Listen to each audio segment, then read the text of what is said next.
इसके लिए एक बेस्ट वे क्या होता है, देखो समझो, प्रीलिम्स तो केवल एवं केवल आपको ये बताता है कि आप यूपीएससी देने की योग्यता रखते हैं या नहीं रखते हैं।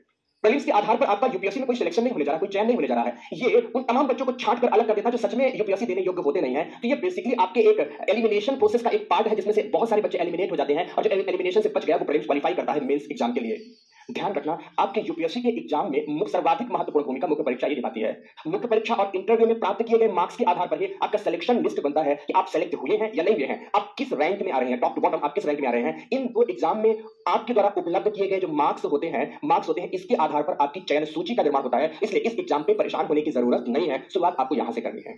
शुरुआत कहां से करनी है? मेंस एग्जामिनेशन से करनी है। और मेंस एग्जामिनेशन के साथ साथ ही आपकी प्रीलिम्स एग्जामिनेशन की और आपके इंटरव्यू की प्रिपरेशन हो जाती है दोस्तों। काफी हद तक मैं ये कहूंगा कि इसकी 80% प्रिपरेशन हो जाती है, इसकी 90% प्रिपरेशन मुख्य परीक्षाओं के साथ साथ हो जाती है।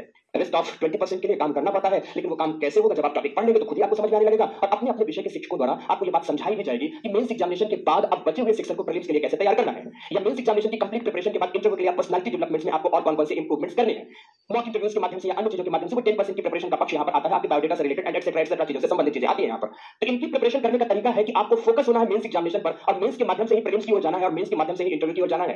बट कभी भी आपको यहां से प्रिपरेशन शुरू नहीं करनी है। प्रिपरेशन शुरू करनी है आपको मेंस एग्जामिनेशन से, मुख्य परीक्षा से। और मुख्य परीक्षा के संदर्भ में आप जानते हैं कि आपको क्या क्या पढ़ना होगा। तो आपको सबसे पहले तो जीएस के प्रश्न पत्र तैयार करने होंगे और जीएस में 4 पेपर आ रहे हैं मित्रों। जीएस के पेपर 1 है, जीएस में पेपर 2 है, जीएस में पेपर 3 है, जीएस में पेपर 4 है। सभी प्रश्न पत्र 250 नंबर के हैं। अर्थात यहां पर आपको 1000 मार्क्स हैं, आपको यहां पर 1000 मार्क्स का पेपर मिला है। अब इसमें जितना मैक्सिमम से मैक्सिमम आप परफॉर्म कर सकते हैं, आपको यहां परफॉर्म करना है। जीएस के बाद एक प्रश्न पत्र होता है आपका ऑप्शनल सब्जेक्ट का। ऑप्शनल सब्जेक्ट का होता है, वैकल्पिक विषय का होता है, और ये वैकल्पिक विषय आपका कोई भी हो सकता है। बट इसमें से इसके चयन के कई मापदंडों में से 2 मापदंड सर्वाधिक महत्वपूर्ण है। पहला कि आपकी अभिरुचि, एक बेस्ट इंटरेस्ट आपका किसमें, एक तो ये डिपेंड करेगा, और दूसरा आपका इंटरेस्ट तो है लेकिन क्या उस सब्जेक्ट से इस समय रिजल्ट्स आ रहे हैं, क्या उसके टीचर एंड उसके मटेरियल्स मार्केट में अवेलेबल है। अगर है तो आप उसके साथ जा सकते हैं, लेकिन अगर नहीं है तो आपको उस सब्जेक्ट के साथ नहीं जानी चाहिए। तो ऑप्शनल सब्जेक्ट में केवल 2 पेपर होते हैं मित्रों, एक पेपर फर्स्ट होगा और एक पेपर सेकंड होगा। ये भी 250 नंबर के होंगे। अर्थात ऑप्शनल का प्रश्न पत्र आपसे 500 नंबर का पूछा जाएगा, 500 नंबर का पूछा जाएगा। और लास्ट यहां पर जब बात आती है इंटरव्यू की, किसकी बात आती है मित्रों? इंटरव्यू की बात आती है। पहले 300 नंबर का इंटरव्यू हुआ करता था, लेकिन अब इंटरव्यू में मार्क्स थोड़ी से घटा दिए गए हैं मित्रों। अब इंटरव्यू में मार्क्स थोड़ी से घटा दिए गए हैं और ये कितना हो गया है? 275 मार्क्स का हो गया है। कितना हो गया है? 275 मार्क्स का हो चुका है। इतनी रस्तों के लिए लिखा सर आपकी क्लास अटेंड करने से पहले एनसीईआरटी करना। आज सब बात करेंगे बेटा, आज इसी कक्षा में सब कुछ बात करेंगे। क्या एनसीईआरटी पर भी फोकस करना होगा, 100% करना होगा, लेकिन कैसे करना है इस बात पर हम चर्चा करने जा रहे हैं थोड़ी देर बाद। पवन भगत सर आप कहां से स्टार्ट करोगे, मेंस से या प्री से? बिल्कुल प्री का मेंस साथ साथ चलेगा। रमन मैं यही बात यहां पर समझाने जा रहा हूं बेटा कि एक साथ चलेगा, एक साथ चलेगा।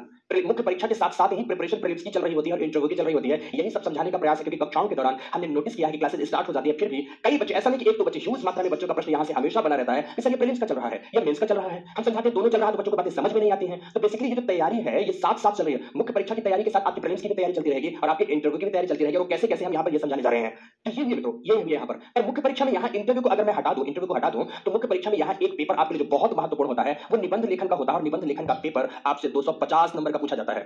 ये भी 250 मार्क्स का होता है। तो आप देख सकते हैं यहां पर कि लगभग 1750 नंबर अकेले अपने आप में वेटेज रखता है मुख्य परीक्षा। और इतने इसमें जो आपने मार्क्स प्राप्त किए, इसके आधार पर आप चयनित सूची में अगर आप आते हैं तो इंटरव्यू में आपको 275 नंबर 275 मार्क्स में से अब आपको मार्क्स लाने पड़ेंगे। बहुत सारे बच्चे ऐसे होते हैं कि इंटरव्यू देते हैं, इंटरव्यू के बाद सौभाग्य कहूं दुर्भाग्य कहूं मैं पता नहीं, समझ नहीं पाता उसके लिए क्या कहना चाहिए।